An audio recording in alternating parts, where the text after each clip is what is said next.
স্ট্রবেরির plant অনেকভাবেই কেনা যায়। প্রাইমারি যে দুইটা উপায় বেশিরভাগ মানুষ কিনে সেটা হলো সিড। বেশিরভাগ প্ল্যান্টের মতোই আপনি চাইলে স্ট্রবেরির সিড বা বীজ কিনতে পারেন এবং তারপর ওটা মাটিতে লাগাইতে পারেন, ওখান থেকে স্ট্রবেরি হইতে পারে। আমি যেভাবে কিনেছি স্ট্রবেরি সেটা হলো আমি এইরকম একটা জায়গায় সিড অর্ডার না দিয়ে, এটাকে বলা হলো বেয়ার রুট স্ট্রবেরি। এইগুলো সব ছোট ছোট গাছ যেগুলা গত বছর হয়েছিল, তারপর ওনার মাটি থেকে উঠাইছে ছোট অবস্থায় এবং তারপরে ওভাবে রেখে দিছে, পেঁচায় পেঁচায় রেখে দিছে। এবং এখন যখন মানুষ অর্ডার দেয় তখন ওরা ডেলিভারি দেয়।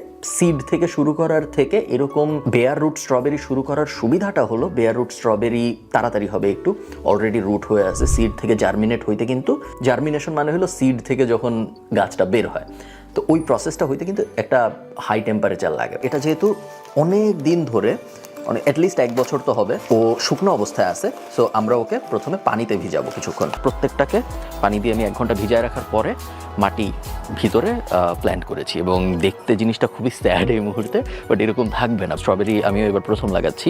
আমি ইউটিউব ভিডিও দেখে যা বুঝলাম সেটা হলো শুরুতে দেখতে এরকমই থাকে, একটু স্যাড, বাট সবসময় এরকম থাকে না। আস্তে আস্তে এটার ইমপ্রুভমেন্ট আসবে।